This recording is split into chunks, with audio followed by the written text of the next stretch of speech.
Both of you are doing all of this.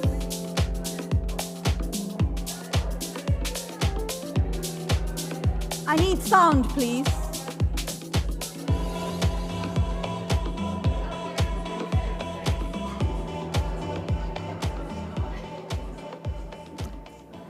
Hi, guys. Can I please ask you to take your seats? We're about to start. I have no idea which one's working.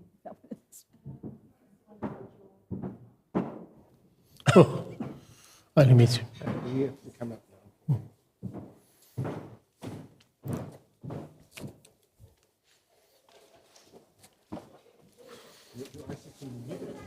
Okay. Hold the hot seat. All right, very good.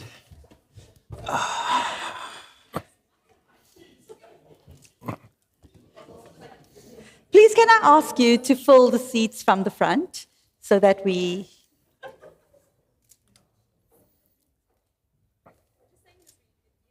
Them heels. Have you seen me run in them?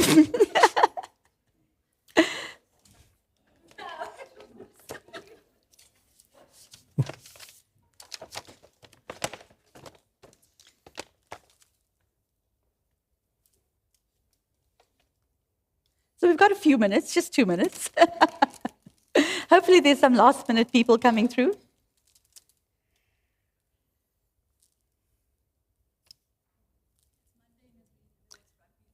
Is it?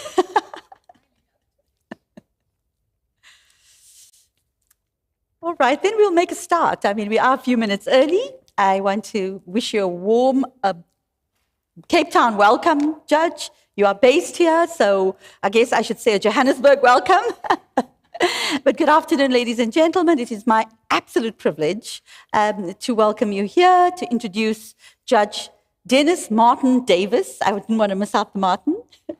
He really needs no introduction, so I'm going to try something slightly different. I'm going to describe him.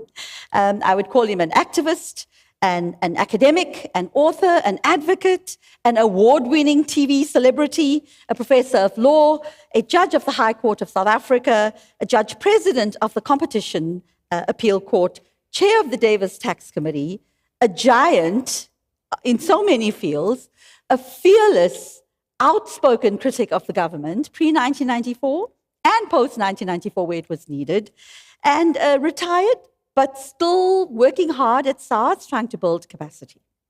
Dennis, thank you so much for joining us. Pleasure. It is an absolute privilege to have you here. Would you like to say anything? So I must warn you. I said to Judge that this is Vegas. What happens in Vegas stays in Vegas. If you've if you've read some of his articles, then you will know that the judge has some flowery language, let's just say. Anything to start with?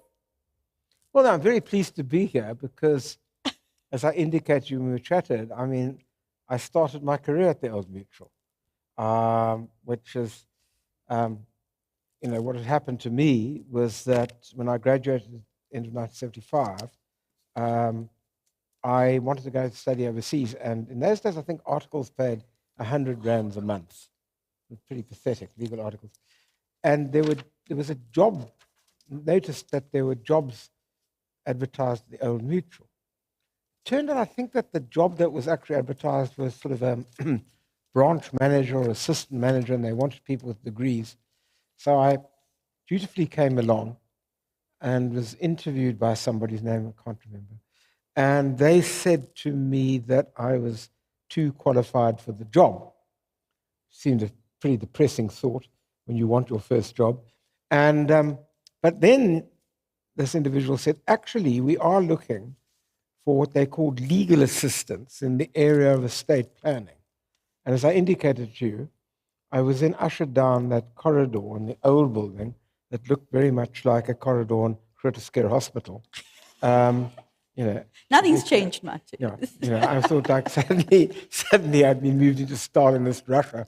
And I was introduced to a man called Dave Lund, and the long and the short of it was he offered me a job, and that was the very first job I ever had, and that's how I got into tax, because I knew absolutely nothing about estate planning, but then I discovered no one else did, so the result was that it wasn't that difficult to get involved. So I started my career at the Old Mutual And, to some extent, it's wonderful to be asked back.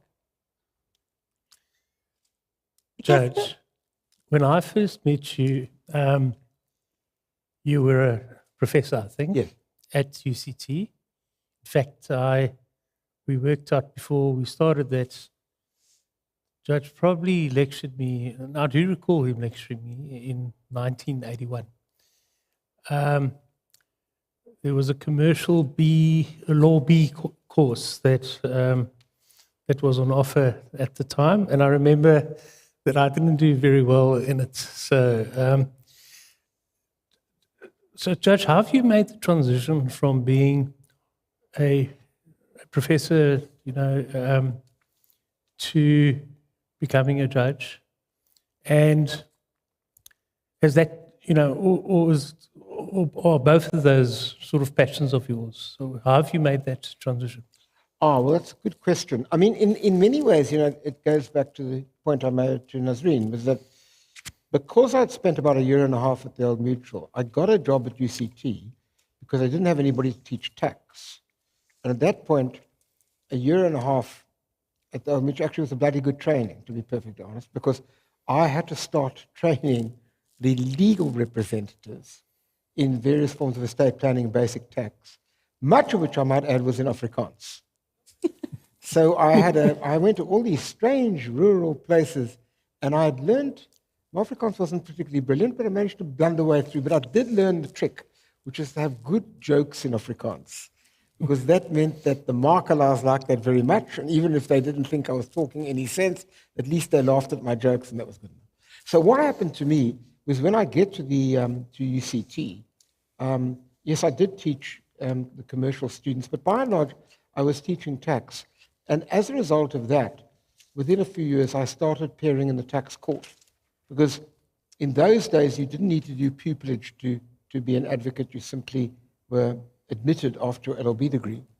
And the long and the short of it is, to answer your question, is that I then spent many years actually litigating tax and other things as well, labor law.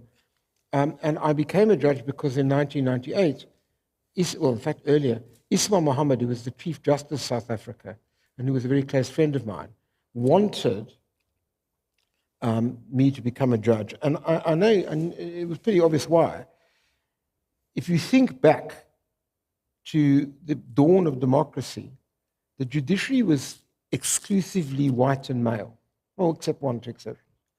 And Mohammed understood that if you were going to change the demography of the judiciary, you needed to draw on people who were not just traditional members of the bar.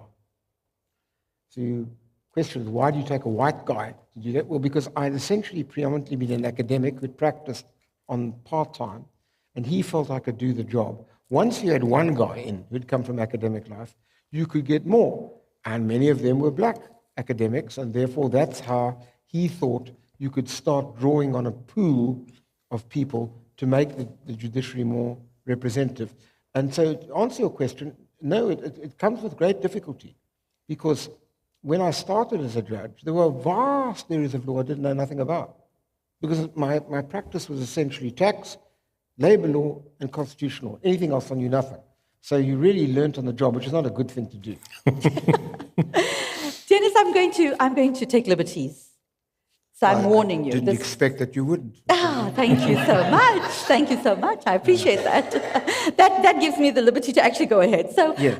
You said, you've been quoted as saying that you joined Old Mutual because it paid well. Compared to articles, yes. I'm not suggesting that these people here are paid well. I don't know. But they get paid better than judges, I'm sure of that. No, yeah. but you're a self-confessed Marxist. Yes. And for me, the philosophy, of course, is quite broad. But unlike you as a capitalist, I understand. So for those, what you don't know and what Judge is referring to is that maybe you want to tell the story. No, you carry on. I don't mind. So one fine day, Judge called me and said the commissioner role is closing, and, had I applied? And I hadn't. And so he says, oh, no, that was it. I thought, okay, I phoned you, or you phoned me about something, and that's kind of how the story went. And anyway, I was interviewed, And our chairman was the chair of that panel, and he called me a capitalist. He told me that I was the ultimate capitalist. But the point is, you're a self-confessed Marxist. Mm-hmm. And you actually, I mean, for me, in a nutshell, that philosophy suggests, it argues for workers to actually revolt against capitalism in favor of communism. And the 1st of May is your birthday, I understand. Yes, May 1. It also happens to be Workers' Day. Mm-hmm. Do you think that was like divine intervention, that you would be born on the 1st of May and you'll spend your weekends fighting the cause of workers in the township? Look, I think the answer is when you say, you start off, well, let me go back. The fundamental issue in South Africa at the time that I was a student moving into outside university was the debate was between people who believed that capitalism and apartheid were antithetical to each other, by which I mean that if you had real capitalism, it had to be non-racial, and those people who believed that the entire system of racial capitalism, if I could put it that way, was promoting capitalism and that the apartheid reinforced capitalism. Why? Because cheap labor was important for the mines, and the entire influx control system was basically predicated on the idea of black workers subsidizing massive profits of the mining companies. And I just say this, that my wife and I were up on the Botswana border till yesterday at a game reserve, and we drove back to Lanseria Airport, and you go through Rustenburg and through Marikana, and you have a look. Let's invite anybody to have a look at the conditions that miners are under. And so it's not such a mad idea to say capitalism essentially in South Africa profited from the exploitation of black labor. And that's not then a major jump to say the broad theoretical frame which Marxism explained that was better than the alternative. Does that mean one believed in the Stalinist process? Absolutely not. That's rubbish. But it was a methodology for explaining the reality of South African life. And sadly, given the levels of inequality at present, and given the overlay between race and class, meaning the vast majority of people in South Africa who are poor or black, you've got to ask yourself, was that such a crazy idea? That's the question. And it remains the predominant question. Does that mean that you don't want to live in a kind of democracy with a constitution? Not at all. But it troubles me that the economic system in South Africa, as it was then, still reproduces these terrible levels of racial inequality from which we will never get a proper constitutional democracy unless we solve that problem. That's the reality. I have to agree, and I'm going to ask the audience, because I know there's going to be some strong views, to hold that passion until we have the Q&A. I've got one question, and I've been dying to ask you this. I've been an admirer of Steve Biko. I'm sure there's a lot of people in the audience, but we know him, from books and stories. But you were a student in the 70s. You were a young student. You were 18-year-old. You met him. Mm-hmm. You heard him speak. Mm-hmm. In fact, you were quoted as saying it was the beginning of change for you. Take us back to that time. What was it was only one occasion, and it was this. I was a first-year student, and there was a meeting between the National Union of South African Students. If you know your history, that was the body of students who essentially were liberal and were certainly anti-apartheid in all the English-speaking universities. They weren't in the Afrikaans universities, but they were all in the English universities at the time. And predominantly UCT, Wits and Natal. That was, and to some extent, Rhodes. And what happened was the Black Students' Organization, under Biko and Pityana and others, had begun to develop, and their argument was, whereas white liberal South Africans sort of saw themselves as central to a struggle for a non-racial democracy, Biko et al. Argued, you whites fix yourselves up, we'll do our job. The struggle is essentially our struggle, and what you do is your business, but don't patronize us. Don't think that you whites are going to deliver liberation to us. And I don't know why I landed up at that meeting, but there was a meeting at UCT in which the New SAS leadership and the Black consciousness leadership were all there, and there were others, and I had wandered into this meeting. It then became a book published by David Walsh, who's a very distinguished political theorist at the University of Cape Town, about the conversations. And the bottom line was, when you listen to Biko, it was an extraordinarily eloquent. I still can't get my head around the fact that he was probably 20, 21 at the time. You know, one of the amazing things about South Africa, how we either killed, or alternatively, we imprisoned the most talented people. You know, I always want to say Keiko Lekons, no. When you think of what the leadership we had at the time, there were giants. And he was unbelievably impressive. And it seemed to me at the time that my smug belief that because I was a member of the Progressive Party, that this sort of basically immunized me from any kind of accusation of white privilege. That seriously, as an 18-year-old, made me start to question all of the assumptions that I had been brought up with, which is, yes, it was a significant area of change. And as I say, I only met him once, but the loss of Biko was truly a monumental loss to this country, indescribable in its own way. And of course, I can recommend for people who are interested, there's a book that's just come out now on Sidney Kentridge. Sidney Kentridge was the greatest advocate of South Africa of the post-Second World War, and maybe even beyond. And there's a book by an English silk, God, I can't remember, I'll think of his name, Thomas Grant, G-R-A-N-T. The book is called The Mandela Brief, and it's about the cases that Kentridge took against the apartheid regime. And one of them, perhaps most famous, is the Biko inquest. And if you don't know your history, you need to read this, because it's the history of George Bezos being led by Sidney Kentridge, arguing at the inquest that Biko was murdered, and the apartheid-appointed magistrate who found that he couldn't find any culpability in part of anybody, but it's an extraordinary exposition. So what I'm trying to say is, yes, the Biko event in 1970, for me as an 18-year-old, was a serious wake-up call. And our sense loops back to that earlier point that we were talking about. Judge, you've often blamed luck for many of the milestones in your career, and you're very famous for being a judge. But, you know, you described your appointment by the Minister of Justice, which you referred to a bit earlier, as being in the tent. You described it slightly differently, as opposed to being in the tent, as opposed to being outside of the tent. You joined the judiciary, and you were there for over 2 decades. Can you tell us some of the highlights, and can you talk about your work on the South African Constitution, which you referred to earlier as well? Well, the South African Constitution was an interesting period, if that's what you want me to talk about, yeah.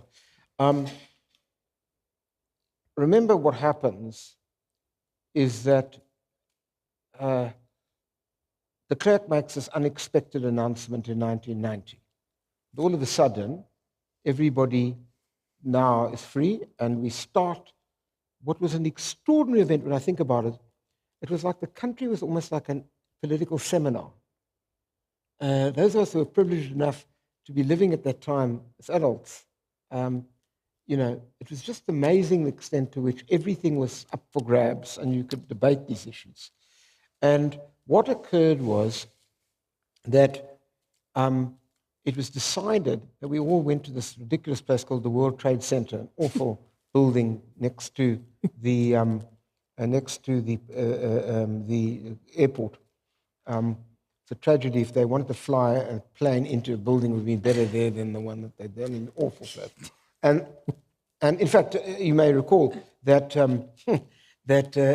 Eugene de Blanche did do precisely that. In fact, I'll talk about it in a moment. Anyway, the bottom line is, we all met there, and the issue was, how could you craft a constitutional document which would take us through the transition from the National Party to the ANC? In other words, The Nats are still in power. We haven't had a democratic election. We don't know who represents who, but we've got to find some document that allows us to move through this process of drafting a constitution after the election, which would have a democratic pedigree. And the way that worked was to have the earlier one, which is what we call the interim constitution. And it was an amazing event because I was mandated with a few people to draft the Electoral Act and the act which dealt with the Independent Electoral Commission. Others were dealing with the Bill of Rights, the Constitution as a whole, you name it. What was amazing about that event was, and I suppose the best example I can give you, was watching people in the evening, because people work unbelievable hours, having dinner and then having a whiskey or five, in circumstances where the old Nats, their representatives, and the ANC representatives, who've been killing each other beforehand, were sitting down and drinking together and joking. There was a sense of camaraderie because we all knew that the society had to change. And that it was, for me, an extraordinary privilege to be part of that process. And in a way, what is so sad about it is to think that was South Africa at its best. And it really has descended after that promise. But it was very lucky to be there because what one was trying to do was to construct a constitution for a democratic society which had never had one beforehand. That was the challenge. And I will say this, that if you ask yourself how long do constitutions generally last, ones that are passed by countries for the first time, the fact that we have now going on for 30 years is actually quite a long time. They normally don't last this long. So we've done pretty well in being able to hold on to our constitution. But at that time, you didn't know. And the frightening thoughts about it was we were working in that building when Blanche arrived with his Casper and drove it through the glass doors. And I can tell you, I didn't think that some of us, myself included, could run so fast because it was utterly scary as they were chasing people around. And you really thought they were going to kill you. It was an unbelievable moment until calm was restored. But it also gave an indication of the pressure one was under to produce a document, because for a while, you may remember, history will show, to Blanche et al., you really thought these guys were going to develop an insurrection. And I'll tell you the person who comes out the most credit of that was Constant Viljoen, the ex-chief of the South African Defence Force, who had he joined with them, we would have been in serious trouble. But he had the good sense to understand the genie was out of the bottle, these lunatics could no longer take over, and he was prepared to, as it were, to defer to a democratic enterprise. Quite remarkable decision on his part, but it was very, very scary. It was a very tense period. Dennis, I'm going to take you a little bit forward now in your Yes. career. And you've been all your life an outspoken critic of all forms of injustice and discrimination, be it the Israel-Palestine war or be it South African politics. In particular, and more recently, you were fearless in your reproach of former Commissioner Tamoyane. And he thought he was doing a sterling job. You, on the other hand, were totally disparaging, be it in the press or in interviews. And as chair of the Davis Commission at that time, you said your relationship with him was icy. Please, and one more thing. What was quite ironic is that when the Zondo Commission, published their findings, he actually turned to the Constitutional Court in his defense. Do you honestly think that your efforts gave South Africans justice? Well, the Mayani period is an absolute tragedy. Because if you think about it, the Revenue Department under Gordon was an unbelievable institution. It really worked. It really worked. Mm. And if you looked at tax buoyancy, which of course is that figure that determines to a large degree the effectiveness of collection, because it measures the question of tax growth versus GDP growth. And if you get over 1, you're knowing you're doing well, right, as a tax collecting agency. It was really very high. And Gordon had done that, even though he himself would have confessed when he started that he knew nothing about tax.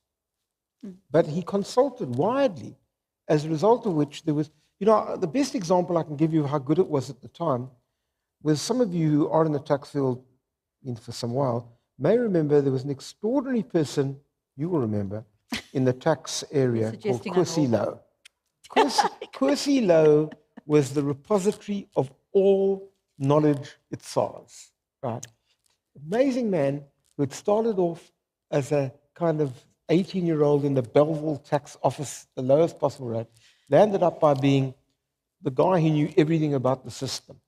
And, I mean, he was an Afrikaans-speaking South African. He loved Pravin Gordhan because Gordhan realized when he took over that the issue wasn't from where you came. The issue was, what could you do?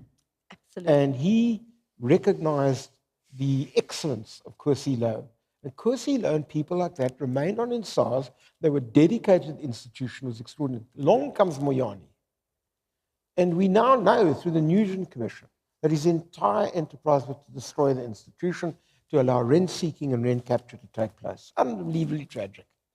So, yeah, my role with Moyane was that we had been appointed by Gordhan, who was the Minister of Finance at the time, to do, as it were, a look at what a 21st century tax system could be. But you need the cooperation of the Commissioner. And Moyane certainly didn't want to give us... Well, he was more than happy to do that when we were just talking, skirting around stuff. But when it became perfectly apparent that some of the problems in SARS were impacting upon tax collection, Moyane became increasingly vicious, as he was to anybody at the time. And quite honestly, you know, he did a very fine job in destroying the institution. Kisvet has done a very fine job in resurrecting the institution, although there's much work to be done. I don't think anybody, and he would, but at the time, I mean, you couldn't believe, I mean, people just going in their droves, the level of ignorance was extraordinary. You know, for example, we read recently that they finally got gold leaf tobacco. Everybody knew about that, and if you could ask Van Lochenberg, he would have told you that's what he was working on all that time ago. So we have lost years and lots of money in that regard. So, but you know, Moyane's relationship with myself was initially, Moyane used to play the game of a sort of the avuncular fellow, I mean, very avuncular. But the truth was behind that was lurked. But my last meeting with him was very funny when I think it through. So we were dealing with illegal funds, major problem, the illegality of money flowing out of the country, which raises real implications we can talk about for this day. But so we go and have a meeting with Moyane. I go along with two of members of our committee, and he arrives with Jonas Makwakwa. Now, why that's funny, apart from being tragic, is because the day before, 2 days before, I'd heard through my journalistic contacts that they had the goods on Makwakwa, meaning that they had the photographs in stuffing vast quantities of money into ATM machines. So he was clearly a corrupted individual. So when we got to the... Now, Moyane knew nothing about tax. So when you had a meeting with Moyane, he'd always ask one of his general factota to answer your questions. So I said, well, Commissioner, I want to now get on to our next line of investigation, which is illegal and fraudulent funds, tax evasion, etc. So he said to me, Jonas Makwakwa will answer these questions. He's our expert. And I wanted to say, I was so tempted to say, in what capacity is he the expert? So I sat there benignly thinking to myself, tomorrow morning he's going to be exposed for what he was, which was absolutely true. So the answer to your question, the long answer to your question... Please do give us a long answer. This is so colorful. I'm enjoying is that Moyane did... I mean, when Kisvet took over, you couldn't be sure who was, as it were, a decent tax official and who was a Moyane person. By the way, the same problem applied to Shamila Batoy in the National Prosecuting Authority. But that was the problem in SARS. And so Moyane, you know, and yeah, you're right, he attacked everybody, including myself, continuously. And it didn't help by the fact that I was a close friend of Pravin Gordhan, because the two of them, as you know, don't exactly exchange Christmas cards. As a result of which, that also put much difficulty. So to be honest with you, our work ground to a halt because we couldn't do anything. And as a result, the revenue department was eviscerated. And I still think to this day, we aren't collecting anywhere near the level of money that we should be because it takes time. It takes one day to destroy an institution. It takes a lot of time to rebuild it. Let's talk about the tax gap because you're touching on it, which is the amount that we collect versus, in very layman terms, what you ought to be collecting versus what you have collected. Yes. And you have been quoted, dear Judge, citing people living in Bishop's Court where Casper schooled. Camps Bay, where his family Well, the Archbishop lives. also lives in Bishop. And Gauteng, where, Sandton, where I live, and I must admit, we're not taking anything personally, but, you did say that these people living there with their Ferraris and, all of that are likely perpetrators of tax evasion. And you had no qualms about saying things, of that nature. Not that you ever watch your P's and Q's. And you've also been relentless in upping the ante against high net worth individuals. In fact, some might say you crossed the Rubicon. You went over to SARS to help build capacity. You hired the head of the high net worth individuals team. Are you at liberty to discuss anything about the strategies that SARS has put in place to close this gap? Sure. I mean, I'm not sure that, well, let's start with basics. The figures never made any sense to me. Because if you look at the figures of people earning over 5 million, reporting 5 million rand of taxable income. And how many are there, Judge? About 1,500 or something. I can't Exactly. remember. It's very small. Out of a population of how Now, many? I know that we have a pyramid structure thanks to apartheid, meaning that there are very few taxpayers at the top. That's true. But when you look at the level of Ferraris, Maseratis, Aston Martins, very large homes in Casper South doesn't Africa, own any. you have to ask yourself, does the reflection between what is being reported and what you see, does it accord with reality? I mean, everyone in this room would probably have seen all sorts of people. You go to the waterfront, you go anywhere else, people driving out, and very young people too, I might add, right? In Ferraris, Maseratis, etc. You have to ask yourself, are we collecting? Now, we know we aren't. It's a no-brainer. How do we know that? If you look, for example, simply take a simple proposition of the Zondo reports, and there are 300 or 400 implicated parties, do you really think that they are, even if they stole billions of rands from the fiscus, that somehow they reported those for tax? So the answer is, obviously, you've got a huge constituency out there, but then there are people like egregiously illegal people. Then you've got people who are not egregiously illegal, but essentially have clearly not paid, their fair share. And yes, we are finding things that are really interesting. It's very interesting when you get people applying for foreign exchange allowances, vast sums of money, and they're supposed to get a tax clearance. Now, if you look at their tax affairs, all sorts of questions arise. And I should tell you that raises problems, because people say you're going after these people. Let me make this clear. You pay your fair share, that's fine with me. I don't have a problem, nobody else does. But how conscionable is it if you are actually not paying minuscule amounts of tax, you've secreted money offshore, right? You've got properties all over which you've never disclosed, and you say, well, that's fine. But the person who, for example, makes the coffee here, who may well earn very little, pays 15% VAT, right? And pays some PAY. That's a huge sum of their income. So how on earth do you stare them in the face with a conscience and say, oh, well, you've got to pay that? Because I find it a reprehensible argument to suggest that, oh, well, don't worry about them. They are money. They're generating, employment, etc. Maybe they are, maybe they're not. Corrupt people don't. In the end of the day.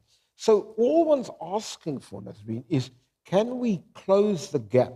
Because frankly, if you could get that 30, 40, 50 billion, whatever it is, two things happen. You don't have to run the deficits, and maybe if you can then generate, and I accept that there's another question out there, which is, of course, the corruption, which leads to legitimate. I understand all of that. But even if you had a government that wasn't corrupt, you'd still have people doing this, and you need to stop that for future generations. Then, of course, there's the further controversial question of the tax advising community. Before we go there, Judge. And I do want to say something about that, but I'm happy to be interrupted. No. We pause on that. We're going to go right back there. But might I ask? Yes, you can. So some might say it is unconscionable that SARS has not gone after the likes of a very famous ex-CEO that actually was, going through the airport with bags of cash. And, that's one example. And then you've had the Panama Papers, Mauritian leaks. But we are trying. Are you trying? Yes, absolutely. Do tell. Well, you don't remember, I can't tell you who we're going after. No, of course. And SARS can't. Commissioner, No, sure. we can't say, we are now investigating Joe Soap. You're not allowed to do that. No, agreed. So the answer is that in many instances, yes, they're not enough. I accept that. But the Panama Papers definitely have been looked at. I can tell you letters went out to many of these people, and monies are being recovered. Flock Symington is involved in that, has advised me accordingly. I understand that that is happening. I certainly have he's an excellent SARS official, so I have no reason to dispute that. I think that in relation to the Zondo people, I keep on pressing the notion we need to raise estimated assessments. Because the thing about an estimated assessment, it puts the onus on the taxpayer. Yeah. So you come and tell me how when Judge Zondo says you earned 100 million here and 500 million there, you didn't. That's going to be difficult for you to do. So we are trying all of those techniques. These are things that SARS is dealing with. I agree, as somebody pointed out to me over the weekend, that the notion that lifestyle audits only brought in 500 million is pathetic, but at least it's a start. And so the answer is no. It would be unconscionable if SARS doesn't deal with this. And there are lots of prominent CEOs and others, very large cases, in which things are starting to happen. But it fascinates me how long some of these take. There's a famous case I was talking to somebody this morning about, in which it's taken a year to do the proper audit. Because remember, the problem, Nazreen, is that when you actually bring these people to court, they come with a battery of lawyers, the money which is basically SARS's money, which they use to pay these lawyers. And so you've got to be able to make sure that your case is watertight, and then you can proceed. So there are a lot of risks attended. The one thing you don't want with these large crooks is to lose. It's a disaster. Feel free to now make your comment, please, Judge. No, what I've been shocked by is, in working with some of the people in the high net worth individual, is to see some of the tax schemes that have been marketed by reputable firms, which I'm sorry to say are just outrageous.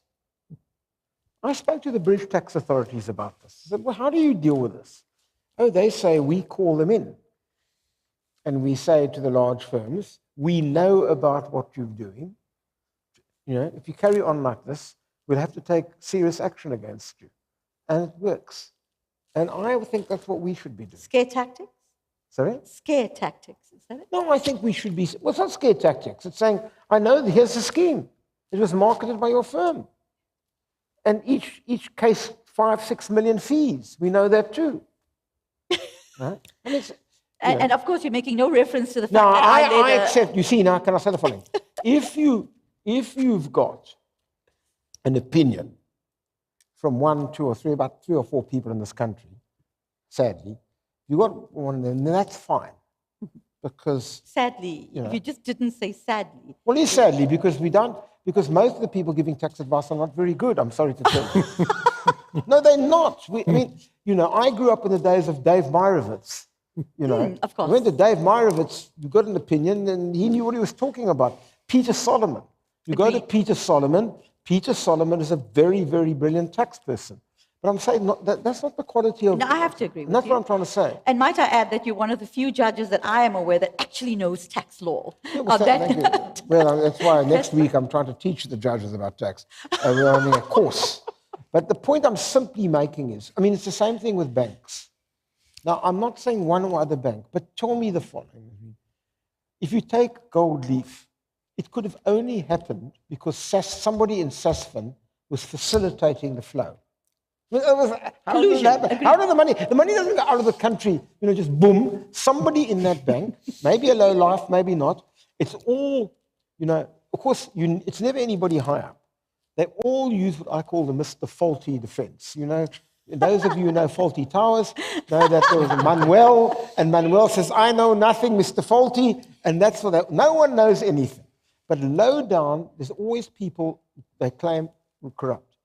I mean, how did the Guptas get their money out of the country? They had to have used banks. So the question that really troubles me is, where is the problem? If you ask the banks, they tell the Financial Intelligence Center. If you ask the Financial Intelligence Center, they say, to a large degree, the banks do, but not necessarily entirely. And I'll give you an example. So, some while back, a contact of mine in one of the large banks, which shall remain nameless, asked me whether I knew about a second-hand VAT gold scheme. The gold bars in Dubai. I said, no, I don't know about that. And then they explained this to me, and we realized that through a whole range of manipulation, you could get massive VAT input tax credits, massive sums of money. I said, how do you know about this? Oh, they said, we noticed a strange thing in our fraud department of small companies in little towns outside Johannesburg pushing through vast sums of money. So we started investigating. So we have a meeting with them at SARS. And the meeting results, quite frankly, in a serious SARS initiative to close it down. But I then get in my head that we need to get all the banks involved and find out, what do you know? So many of the banks tell us they know nothing. I go back to my contact of the other bank, the bank who told us, and the person says to me, they're lying to you. I can see that there flows through the bank. So what I'm trying to say to you is, this is a national effort.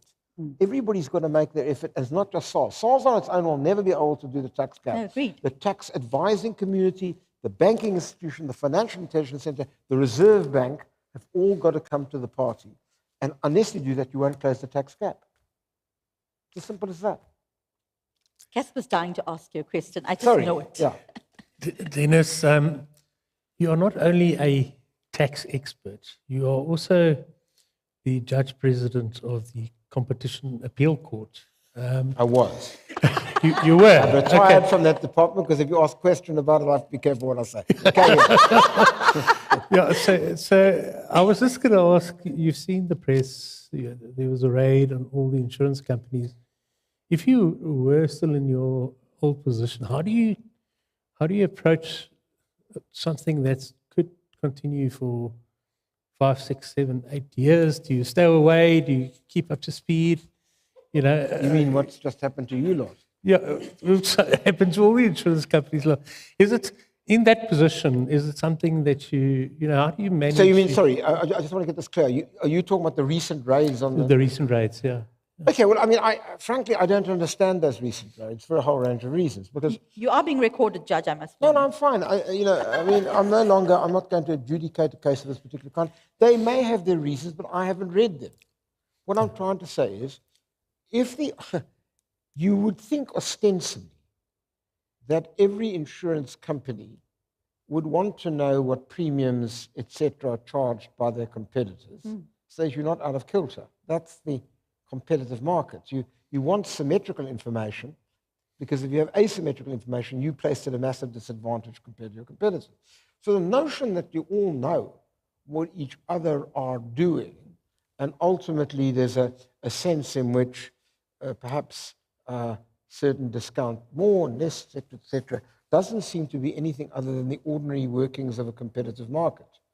So what I'm saying to you is, I don't understand what they were trying, what the theory of the case is. I mean, in other words, if you go back to what a cartel is about in terms of competition law, the Act tells you that you've got to have either an agreement or a concerted practice. Now, the agreement, which is essentially between competitors to fix prices. So now it's true that the conception of, you don't have to have a legally binding agreement, So you can have, as it were, behavior which indicates that you're all in lockstep. And so, in other words, you don't necessarily have to have a meeting in a smoke-filled room. You may not even have a telephone call. These days, many cartels are operated through algorithms because the computer respond to each other. But the idea that on its own, without more, the fact that each knows what the other's doing is what I would have thought would have been proper business sense. So I'm equally bemused as you are with what that was all about. Now, one, you may know what I don't know because I'm only basing my answer to you on the press. But if I'm correct that that's all there is, then I think at some point the Competition Commission is going to have to be able to advance a theory of harm, which is what we require in competition law, which indicates more than that was just a competitive practice. That somewhere along the line, prices could have gone down, or at least some of you, and you all chose to go into lockstep. And I'd find that an extraordinary move. I mean, why, if you could charge a premium of 5% less and you'd attract 5% more of the market, would you not do that? So, so you can understand my difficulty. I know I'm not answering your question satisfactorily, No, but basically, if that's all that happened, then I seriously wonder what this is all about. And they're having difficulty. I mean, there's a case that I was involved in, but I only had to deal with the jurisdictional side of it, which was whether, in fact, people were shorting the rand, whether there was a cartel of foreign currency manipulators. And all the banks were involved in this, both local and international. But the question is, that case has struggled. The Commission has struggled to be able to advance a coherent theory of harm. They may still be able to do it, I don't know. But I'm trying to say this case certainly troubled me to the extent that you couldn't say, oh, that's obvious, or alternatively, well, one can understand what they're doing. And that does raise a point that when you are attacking fundamental institutions like the large insurance companies in the country, it seems at some point you've got to be able to explain to the public at large, given the stability of the system, right, why you're doing this.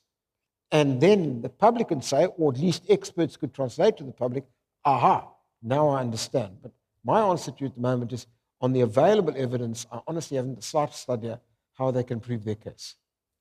Thanks, Dennis. And I won't even charge you for that. What did you say about advisors? Dennis, one last question Sure. from me. If you had to do it all over again, what would you do differently? Are there any regrets? Was it family that sacrificed? I'm not sure that I would have become a judge. It's a very stressful business. And without going into controversies, some of us had to land up in the Western Cape High Court, which is a very difficult period, very difficult.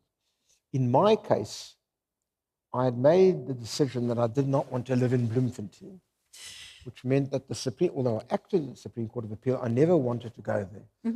Because when I acted there, as I did, 2 years, it was like going, they give you 2 tickets in the big term, long term, which is only 6 weeks, and one in the short, you can buy your own tickets for the rest to go home. And I remember I used to go to Joburg on the alternative weeks because it's only 4 hours in the car. And you come back on a Sunday afternoon and you feel like you're going back to boarding school. It's like really a shitty place to be. I did apply once for the Constitutional Court. I didn't get in, and I wasn't going to go again like others. I just thought that's it.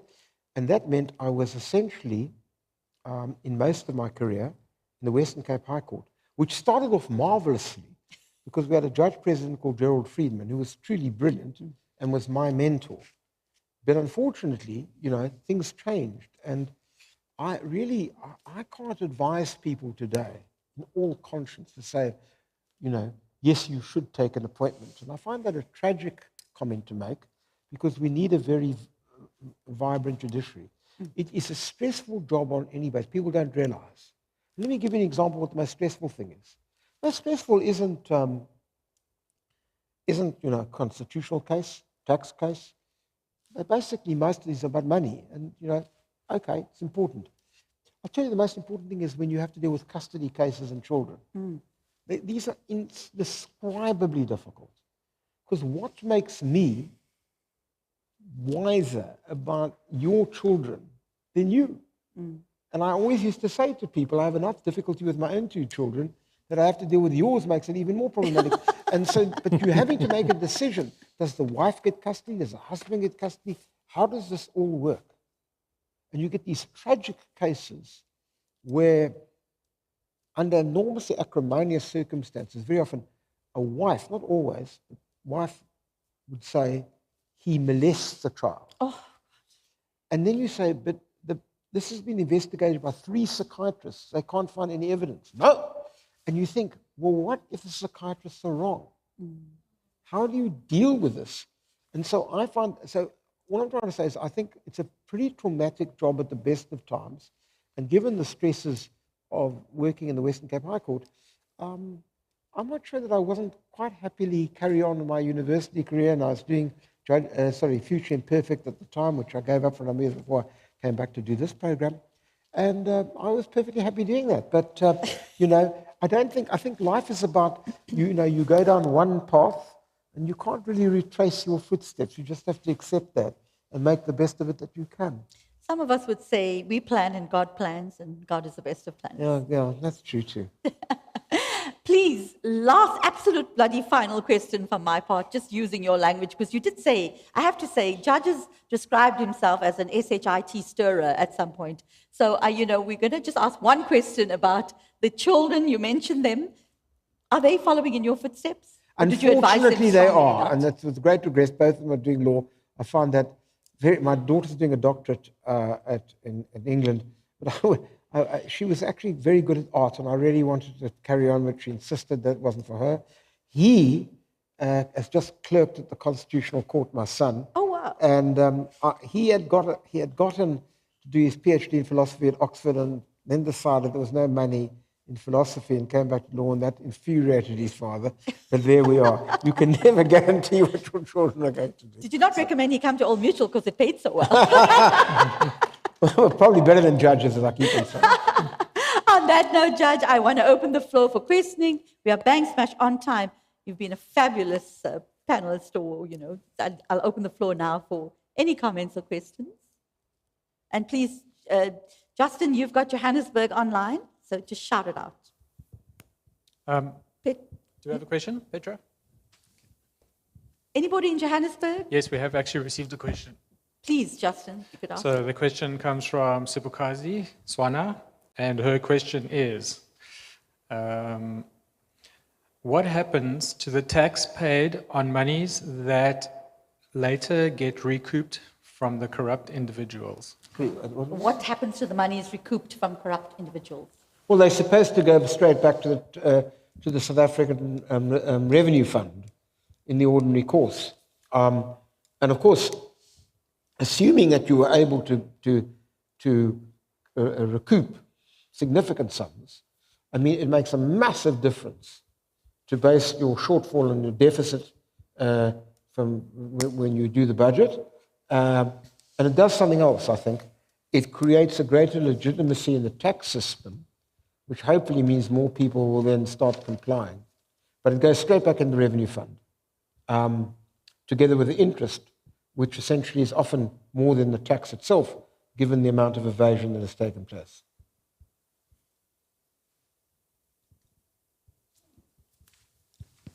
Yassine Parker, Group Tax. Yeah.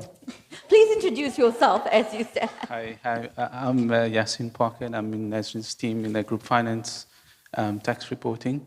So my question is, and also it's a concern for me, so I know we're trying to recover revenue from the high net worth individuals, but my concern is, are we doing enough analytics to not push them so hard that we start losing these high net worth individuals to lower tax havens like Mauritius and so on? Because ultimately, I mean, in most cases, these high net worth individuals are the employers and are driving the driving force of our economy. So one question, and just another question is then, and during your time as a judge, was there any time where you felt your life was threatened? So just want to get the first question. Was the Concern about the brain drain and the immigration, and you pushing high net worth individuals? Yeah, look, it's a great question. Sorry, yeah. It's a great question. So the question, I suppose, let me answer it this way. If we're talking about people paying their fair share, then you ask yourself, well, are they, if we push the rates up any higher, it's true. That's likely to tilt the balance in relation to the brain drain. Although my own view, for what it's worth, is tax is only a small component of the reason people leave. People leave to a large degree, I think, maybe I'm wrong, because of lack of hope. You have massive levels of crime, load shedding, etc., etc. Now, if you add to that tax, I accept that people say it's not worth the candle. And so you did right to this extent that one doesn't want to push rates up any higher than they are. In fact, they're probably too high as they are, which is why it's a catch-22. Because if you've got a tax gap of X, if you could plug that gap, certainly there'd be no pressure for increasing taxes. There may be an ability to lower taxes. If you, on the other hand, saying to me there's a brain drain, because you're scared if you basically audit people properly and they pay their fair share, and in order for their fair share, and they say, to hell with this, I'm leaving. Well, quite frankly, I'm not sure what I'm supposed to say. And what I do say is this, well, go. But let me tell you something. If you go to America or Australia, which is people go to, and you carry on your nefarious tax practices there, see how far you'll get. Because their tax administrations are a lot better than ours. So what I'm trying to say is, your point is right in regard to the fact that if we fiddle around the two things, and sorry, there's one other aspect, is because of the level of corruption. It means that people are subsidizing the state in all sorts of ways. Private security,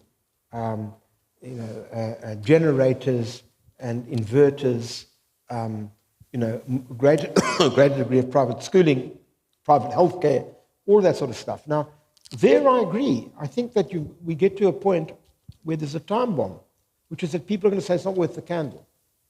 But if I really think that the majority of people leaving, and younger people, and certainly I know that is a big tendency, because one can see these figures at SARS, is that it's a question of the hope that you have for the future that really determines where you're going to be, or for your children.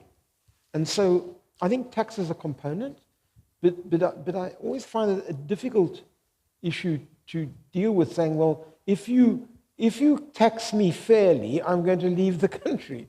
I mean, that's an absurd, you can't ask me to answer that question, because my attitude is, well, sorry, I mean, why should you get a free pass?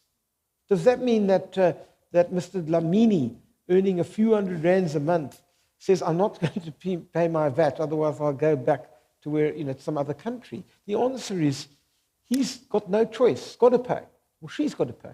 So I think that we've got to divide out what this is. But your point in the broader sense is this idea often put up by populists, about ridiculously high rates of tax, or wealth taxes that are confiscatory.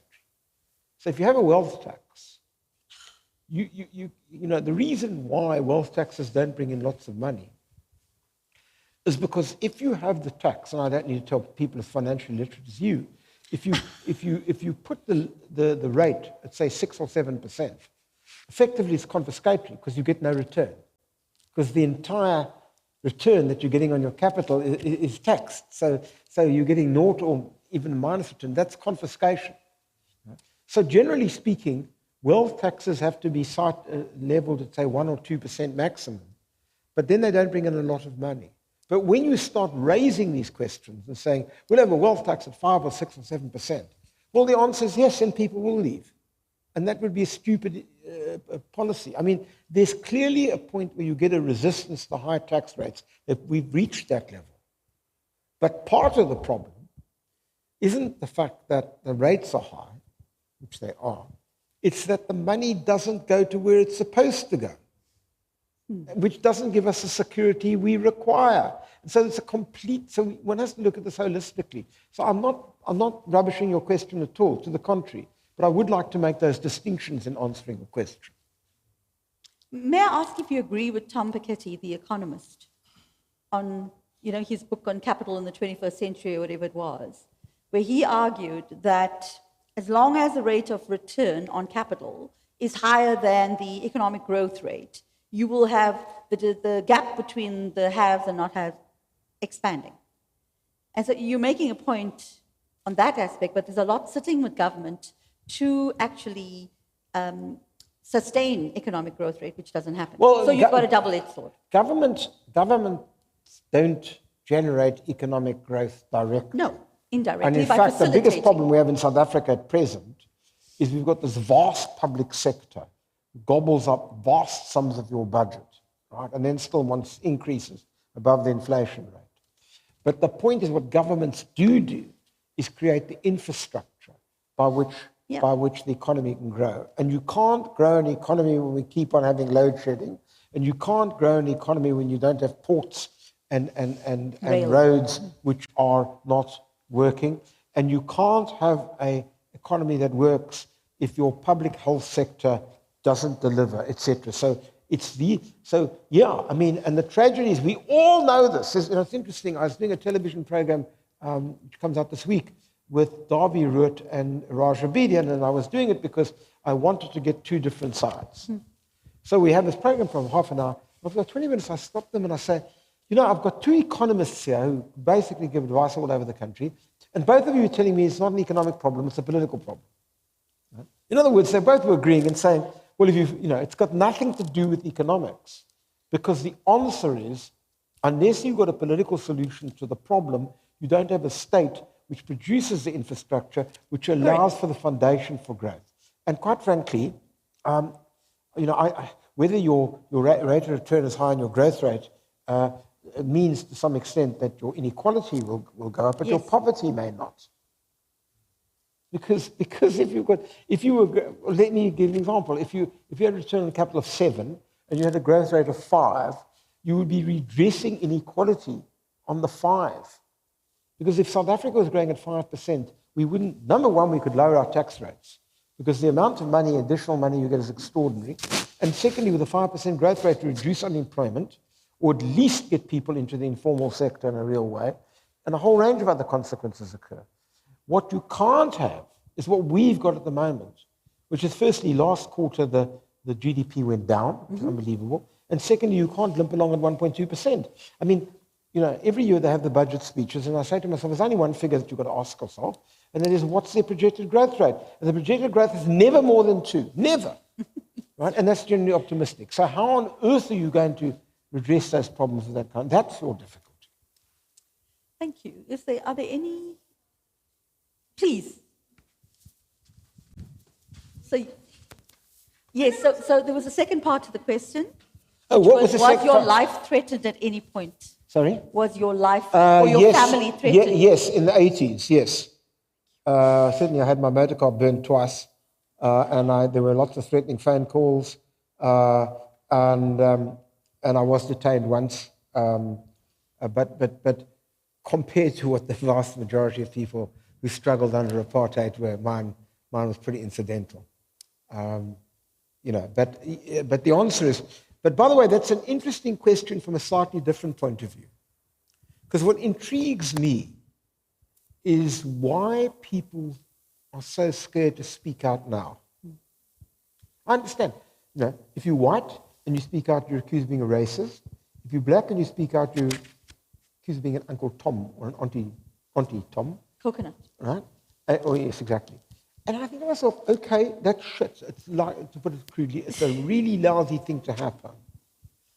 But it wasn't quite like it was under the apartheid system where they could kill you. Right? And so I do think that if we really want a democracy in South Africa, we've all got to take our courage into our hands and actually say things. And I think that's beginning to happen. With respect, Judge, I mean, we had a whistleblower that was, maybe in the old days you had a law that allowed you to kill people, now you are, you're just taken out. So I don't think circumstances. I'm not suggesting you aren't taken out, but let's be honest about it. I agree. But I want to suggest to you that whistleblowers may be taken out. I agree. But standing up and saying it is outrageous that the following occurs is less likely to get you into physical trouble today than it was in the old days. And by the way, when you look at the amount of people that were killed, if you take, for example, the amount of people who were killed during the KwaZulu-Natal violence between 19 and 1994, it's unbelievable. That's true. So all I'm saying is that I think people were threatened and it was a pretty awful time and a lot of people died. It's not to suggest that people aren't taken out now. And of course it is, and it's exactly the same as it was then. No one ever was found who took out people then, and sadly the same thing's happened again. I mean, take this latest with the whistleblower. Yeah, nothing. So but yes, the answer was it was a terrifying time. And they were, the security police were, you expected a knock on the door and you knew that you were in serious trouble. Are there any questions from Johannesburg? We're going to close shortly, so last questions incoming. We've had no more questions from Joburg, No, thanks. we've got one next to you. Hi, Judge. My name's Rowan. I work in retirement funding admin. Two-part question, if I may. We've had 30 years now since you were writing all of that great legislation. If you knew then where we were now, would you have made any changes to that legislation? I'm half deaf. So the legislation over 30 years, if you know now what you knew then, would you have changed anything? Which legislation are we talking about? The commissions that you were part of in the 90s, 91, when you were writing the... Would we change the Constitution? Yeah. Oh, great question. Yes. There are a couple of things I think that are quite obvious. One is the electoral system is problematic, for obvious reasons. I never thought, by the way, that the idea that the president was elected by virtue of the majority party was ever a good idea.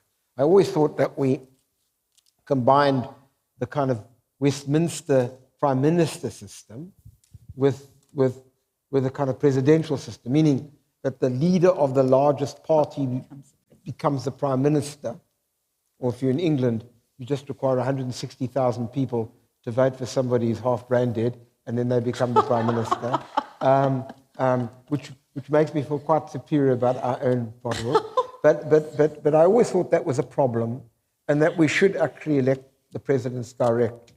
That was one. And I did think, not necessarily then, but certainly when it came out, that Van Zyl-Slubbert's committee, which suggested, majority, that we should have a sort of constituency-based system, at least in part, was a good idea too. And then I think we gave the president too many powers. And everybody knows the answer why, which was this. Everybody said Mr. Mandela won't ever do that. But you don't draft the constitution for Mr. Mandela. You draft the constitution for Mr. Zuma. You always draft the constitution for the worst possible scenario, not the best possible scenario. And that was a mistake, and it still remains a mistake. And so your question is a great one. I do suspect that now there's quite a bit of debate about both of those issues out there. Justice Zondo himself made that point. And you see, where he made the point, which is why your question is such a great one, is because he made the point that there was a complete failure of the legislature to hold the executive accountable. And he made the further point just recently at the News 24 conference. When asked, he said he didn't think that if the Guptas came back again, and I don't mean to save trial, but came back to corrupt the country yet again, that the ANC legislature would do any differently. That's what he said. This is the Chief Justice. And so what he was saying was that we need to rethink the way in which the separation of powers doctrine works to have a greater sense of accountability in order to prevent that from occurring. So I think your question is a great one. It's hell of a hard to know these things at the time. Certainly, I thought the presidential thing was a mistake at the time. I didn't really appreciate that proportional representation without qualification was the problem. But certainly when the Slubbert Committee reported on this close to 20 years ago, many of us realized, oh, they were right. So yeah, that's what I would think would have to be changed if we're going to get anywhere near a more accountable democracy. Okay, if there are no more questions, I don't see any hands. Did you have a second question? Then there was a second part, but if you want to finish. Oh, no, please go ahead. No, please. The other one was then thinking forward. How do we move forward with positivity while learning from the past, but just letting go of that negativity that seems to hinder the cooperation that's needed to move forward positively? How do we move forward learning from the past? Up to now. Oh, what a question. You can't, unless the material conditions of the vast majority of people change. It's as simple as that. I mean, if you, as I said, and it goes back to our earlier part of our conversation, if what you look like determines what you're going to get, by and large, I mean, obviously I'm looking around here and there are people who've transcended that. But by the way, that's an unbelievable achievement of human beings. Managed to get beyond the structural racism of the sexism of the society is fantastic on both grounds. But by and large, for the vast majority of people, nothing has changed in great detail. And it's unsustainable, because I'll tell you what it does do.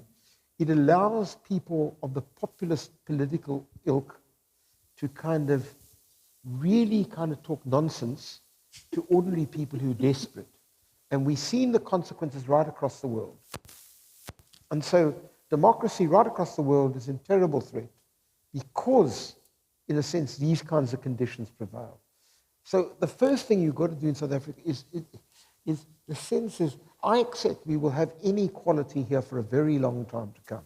And it will be more non-racial, as it really is beginning to be, because it's interesting that intra-black inequality is now expanding more than inequality between black and white. And the answer is obvious, because you are getting a bigger black middle class. But if you have a number one, non-delivery for people living on unbelievable squalor, and then you have educational system that doesn't work for the majority, how do you begin to get your head around the fact that the vast majority of kids after 4 or 5 years of schooling can't count and can't spell and can't do, I mean, it's a crime against humanity. So unless you're able to that there's a meaningful change, the past will always imprison us, as it does today. And then I suppose the corollary to your question is, well, is that possible? And the answer is yes, it is. It is. And the terrible thing is we all know what the answers are. We fix all this nonsense, you know, the ports and the roads and the electricity, and we have a government that actually uses every cent that it collects, almost every cent, to because you never have a totally honest government, for the social good. Well, this country can continue to grow. It's interesting, just one final observation on that. I don't know the answer to this. I have a speculation, but I'll leave it with you. So I've been doing quite a lot of training of judges and other, in fact, competition authorities in other parts of Africa. And I've been struck, not just in Zimbabwe, oddly enough, which struck me, but Zambia and Namibia, just how non-racial they are. That a friend of mine who was Mandela's legal counsel, Professor Haysom, who now works at the United Nations, used to say to me, because he did all this work in Africa, I felt an African until I came home. And I wondered what that was. And you talk to people in these countries and you say, what is it about you guys that seem to look beyond that? And of course, there is an answer. They didn't have apartheid. I mean, yes, there was racial discrimination in Zimbabwe, terrible, but it wasn't quite apartheid. So we've got to get beyond that. And the only way we can get beyond that is by actually having a society in which when they talk about 60 million people living in dignity and some level of freedom, you have to get there. And we failed these people after 30 years. It's a tragedy. It goes back to your question. We were so filled with optimism in those, everything seemed possible. And now nothing seems possible. Hope. And so the answer is, that's how we get beyond the past. But just one final optimistic thing. I'm always struck, despite the non-racialism of other parts of Africa, I am struck by the fact that there is a lot of goodwill in this country. And maybe what Jan Smuts said many, many years ago about South Africa is true. It's a country where neither the best nor the worst ever happens. It's beautiful. Judge, that's about the point that I must thank you. Pleasure. For your participation, for your openness, for your colorful language. It's been an absolute Thank you privilege. for inviting me. So, one last hug. Thank you so much. Okay. This is for you. Do I have to a small disclose it? token? Do I have to disclose this? Well, for that tax? depends on what the threshold is at SARS. Thank you Because very we pay much. well, but not that well. Thank you very much. May I please hand over to Jenny? But one last applause for Judge. Thanks, Nazreen. So apart from saying thank you to you, Judge, there are a couple of other thank yous and a couple of last comments. So firstly, thank you to all of you for coming in today and to the team in Joburg that are in. Judge, I think we told you when we met with you, we're working in a hybrid working model and people choose 2 days a week to come in. Not many choose Monday.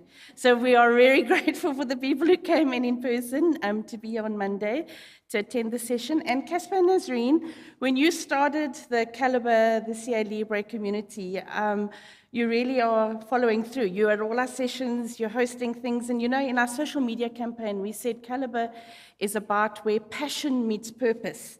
And I think that's where we come to you, Judge. Your stories, you are an exceptional storyteller. I think everybody's going to go home today and they're going to remember the stories. We have recorded it, so there are others that will watch it. And we really just from, as Nazreen said, from the CA community, wanted to say thank you. For coming here, for spending time with us, for telling us all your stories. And I think the thing that I take away is, you know, we think of all the fun and all the wonderful history you bring, but I think what struck me was when you spoke about the wisdom that was needed to be a judge when you're dealing with the tricky cases. We don't always think about those things, you know, so really just appreciate all that you did today and said to us. And then just for everybody that's here and in Joburg, we have got some food left and we don't want to waste. So we've actually organized some takeaway containers. Because you came in, you get to take home for your families. And thank you for joining us. And that's it. Thanks, everyone. And we give a final round of applause. Thank you.